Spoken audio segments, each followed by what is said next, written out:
At exactly 1600 Zulu, on February 2, the concrete tarmac at Dyess Air Force Base, Texas, shuddered under the raw power of General Electric F-101 turbofan engines. Two B-1B Lancers, the bones of the American strategic bomber fleet, lifted off carrying a payload that would soon rewrite the landscape of the Middle East. This was not a routine patrol. It was a trans-oceanic execution order. Their destination, a killbox over 7,000 miles away in Syria and Iraq. Inside the weapon bays, 125 precision-guided munitions waited in silence. For the Iranian proxy forces entrenching themselves in Al-Mayadeen, the night sky seemed deceptively calm. They had no idea that a non-stop flight from the Western Hemisphere was about to deliver 6,000 pounds of high explosives in a relentless 30-minute window. The strike was the direct retaliation for the 3 American souls lost at Tower 22. But as the bomb bay doors prepared to open, a chilling question hung in the recycled air of the cockpit. Can a superpower bomb an ideology into submission, or does every fresh crater simply dig a deeper grave for peace?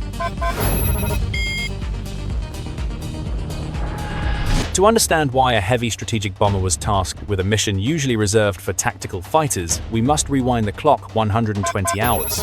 On January 28, a single one-way attack drone, likely a Shahed 101 derivative, slammed into the living quarters of Tower 22, a secretive logistics support base in Jordan near the Syrian border. The explosion killed 3 US Army reservists and injured over 40 others. For months, Iranian-backed militias like Kataib Hezbollah had been launching harassing attacks, probing American air defenses with the persistence of a swarm of angry wasps.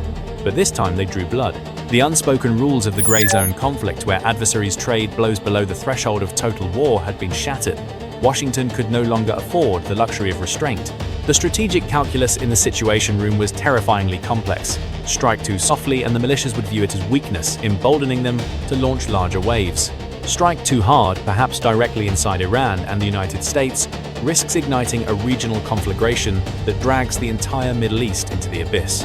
The solution was a massive, multi-layered air campaign designed to degrade the Islamic Revolutionary Guard Corps, IRGC Quds Force's ability to supply their proxies. The target list swelled to 85 distinct aim points across 7 facilities in Iraq and Syria, command and control operations centers, intelligence hubs, rockets, and missile supply depots.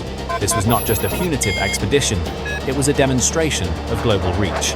By deploying B-1B Lancers directly from the continental United States CONUS, the Pentagon was sending a very specific message to Tehran. We do not need forward bases in your neighborhood to destroy you. We can reach out and touch you from Texas. The B-1B, originally designed to penetrate Soviet airspace at supersonic speeds with nuclear payloads, was now being used as a relentless dump truck for conventional munitions. It offered the ability to loiter to carry the largest payload in the USAF inventory and to strike with overwhelming volume. But as the mission planners finalized the coordinates for the IRGC logistics hubs in Al-Mayadeen and Al-Bukamal, they had to ask themselves the oldest question in counterinsurgency warfare. If you destroy the Hive, do you kill the bees, or do you just make them swarm everywhere? Long before the first engine roared to life in Texas, the electromagnetic spectrum over Syria was already screaming. The United States didn't just guess where the IRGC stored its rockets, they watched them move in. For weeks, RC 135 volts per watt. Rivet Joint Reconnaissance aircraft had been orbiting just outside hostile airspace, their sensors vacuuming up electronic emissions, radio chatter, radar frequencies, and cell phone signals from inside the Al-Mayadeen and Al-Bukamal compounds. Every time a militia commander picked up a radio, he was unknowingly painting a target on his own back. High above, synthetic aperture radar (SAR) satellites pierced through the cloud cover, building a 3D map of the logistics hubs down to the centimeter. The intelligence picture was absolute. Meanwhile, inside the B-1B cockpits, the 4-person crews were fighting a different kind of war, the battle against physiology. A trans-global strike mission is a marathon of endurance. Flying non-stop from Dyess AFB requires multiple aerial refuelings, a delicate dance with KC-135 Stratotankers at 300,000 feet while moving at 500 knots. The pilots and weapons systems officers WSOs manage fatigue with calculated rest cycles, but as they approach the fence line, the boundary of the combat zone adrenaline replaced exhaustion. They ran the fence check, arming the offensive avionics, verifying the Sniper XR targeting pods, and confirming the release parameters for the GBU-31 Joint Direct Attack munitions. Down below, the militia fighters in Deir ez-Zor likely heard the faint hum of drones and assumed it was just another night of routine surveillance. They had no way of knowing that the heavy bombers entering the theater were carrying enough ordnance to level a city block. The intelligence officers at CENTCOM had done their job, marking 85 distinct targets across 7 facilities. But even with perfect intelligence, the fog of war is thick. As the B-1S opened their bay doors, the crews knew that once the first weapon dropped, the element of surprise would vanish and the air defense batteries would wake up. Were they walking into a trap, or was the enemy truly asleep at the wheel? The moment of execution, known in military aviation as time on target, arrived with the terrifying precision of a digital clock ticking down to 0. At 2100 Zulu, the B-1B Lancers initiated their attack run at 25000 feet, their wings swept back for stability in the thinning air. Inside the cockpit, the Weapons Systems Officer, or WSO, watched the symbology on the multifunction display align.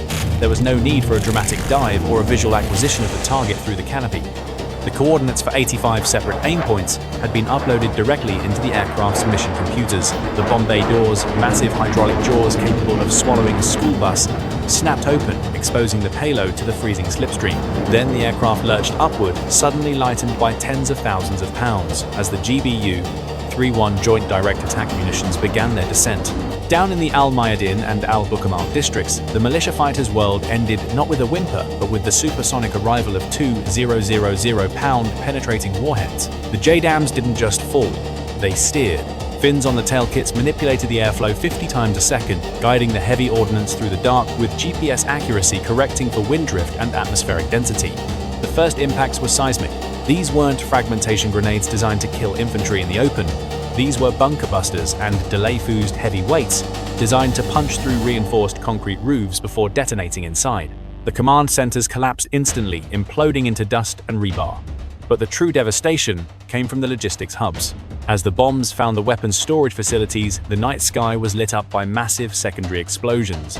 This is the telltale sign of a successful strike on a munitions depot, the erratic, colorful fireworks of rockets, artillery shells, and drone warheads cooking off in a chain reaction of uncommanded detonation. The ground shook for miles. Inside the B-1Bs, the crews could likely see the thermal blooms on their targeting pods, bright white scars erupting on the dark grey landscape. The sheer volume of fire was the strategy. In a span of 30 minutes, 125 precision munitions were expended. It was a saturation attack designed to overwhelm any potential point defense systems the militias might have cobbled together. The Syrian air defense network operating vintage Soviet-era S-200S and Buk M-2S largely remained silent, their operators likely seeing the massive electronic signature of the incoming strike package, which included suppression aircraft like F-16S armed with HARM missiles, made the survival calculation to keep their radars off. To illuminate a B-1B in this environment was suicide. So the bombers operated with impunity, turning the airspace into a shooting gallery. For the proxies on the ground, there was no enemy to fight, only a rain of steel falling from the stratosphere. The strike was surgically precise in its targeting, but indiscriminately violent in its effect. As the last GBU-31 left the rails and the bay doors cycled closed, the B-1Bs banked hard away from the inferno, their fuel tanks lighted, their mission complete, leaving behind a landscape that had been fundamentally rearranged by American heavy industry. But if Washington believed that dropping 125 precision-guided bombs would silence the militias, they miscalculated the resilience of a decentralized network. The dust had barely settled over the ruins of Al-Mayadin when the inevitable counterpunch arrived. The Islamic resistance in Iraq and their Syrian affiliates didn't fold, they simply opened the hidden doors of their remaining bunkers. This is the defining characteristic of proxy warfare. The enemy gets a vote, and they vote with rockets. Within 24 hours of the B-1B strikes, the skies over eastern Syria were filled with the smoke trails of retaliation. The militias utilized shoot-and-scoot tactics, mounting 122mm Grad rocket launchers on the back of modified civilian trucks, firing a rapid salvo and disappearing into the urban sprawl before US counter-battery radars could triangulate their position. On February 3rd and 4th, projectiles screamed toward the Conoco mission support site and the Green Village base, targeting the very forces that had just delivered the deterrent strike. At Conoco, the C-RAM counter-rocket artillery mortar system spun up. The Phalanx Centurion's 20mm cannon, sounding like a tearing canvas, filled the air with tracers, intercepting the incoming rockets in a desperate game of physics. But not every threat is a ballistic arc. The Proxies also launched one-way attack drones, low, slow-flying munitions designed to slip under the radar horizon. While the B-1Bs had successfully destroyed the static logistics hubs, the warehouses and command centers, they could not bomb the will to fight. The escalation ladder had been climbed, and instead of stepping down, the militias were digging in for a protracted exchange of fire. The airstrikes were tactically perfect, destroying exactly what they aimed at. Yet strategically, the attacks on US troops continued.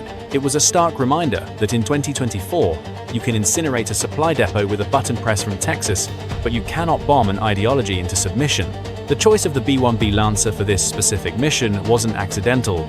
It was a calculated application of air power physics. While the B-2 Spirit offers stealth and the B-52 offers longevity, the Bone is the undisputed heavyweight champion of payload. Its variable sweep wings allow it to transition from high subsonic loitering to Mach 1.2 dashes, but its real lethality lies in its internal volume. It can carry 75000 pounds of ordnance, more than any other aircraft in the US inventory. For a target set of 85 aim points spread across multiple facilities, you don't need a sniper. You need a dump truck with the precision of a surgeon. The primary weapon used, the GBU-31 Joint Direct Attack Munition JDAM, represents the democratization of precision. It takes a standard 2,000-pound Mark 84 gravity bomb, a dumb weapon, and bolts on a GPS INS tail kit. This guidance package steers the bomb to coordinates derived from satellite imagery, achieving a circular error probable SEP of less than 5 meters. Even if the GPS signal is jammed, a common tactic in Syria, the Internal Inertial Navigation System (INS) keeps the weapon on track with gyroscopic precision. Against hardened logistics hubs, the B-1S likely utilized the BLU-109 penetrator variant, a steel-cased warhead designed to punch through 6 feet of reinforced concrete before the fuse initiates the explosive train. However, the technical brilliance of the B-1B highlights a glaring asymmetry.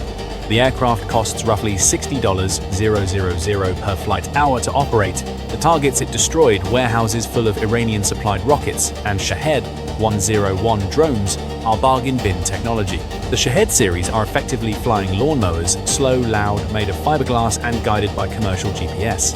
They cost perhaps $20,000 to manufacture, yet their low radar cross-section and ability to fly nap of the Earth make them disproportionately difficult to intercept. The US Air Force solved the tactical problem, destroying the logistics hubs by applying overwhelming kinetic force. But the economic equation remains unsolved.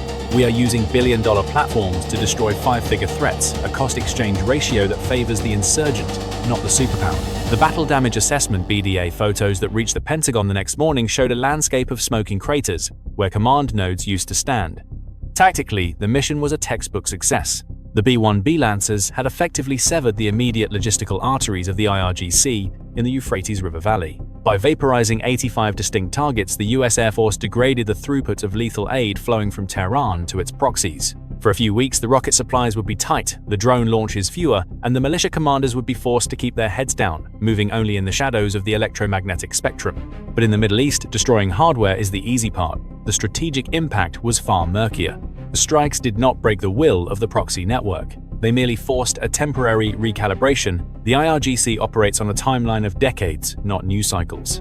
While the US demonstrated escalation dominance, proving it can strike anywhere, anytime with overwhelming force, the proxies proved they could absorb the blow and keep firing.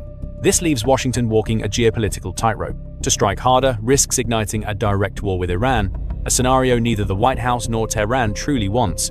To strike softer invites further aggression. The B-1B mission was a loud, violent message, but it was also admission that the era of uncontested American deterrence is over. The gray zone has become a permanent battlefield, and heavy bombers are now just another piece on a board where the rules are constantly being rewritten by cheap drones and patient adversaries. The retaliatory strikes of February 2nd served as a thunderous reminder of American aerospace dominance. In a single night, the US Air Force demonstrated it could project power halfway across the globe, penetrate hostile airspace, and dismantle a logistics network with surgical precision. The B-1B Lancer proved once again why it is the backbone of the bomber fleet, delivering a volume of fire that no other platform can match. But the mission also highlighted the stark limitations of kinetic power in the modern era. You can destroy 85 targets in 30 minutes, you can burn rocket depots to the ground, and you can saturate an area with high explosives, but you cannot bomb a network that thrives in the shadows. The B-1B is a hammer, and to a hammer, every problem looks like a nail.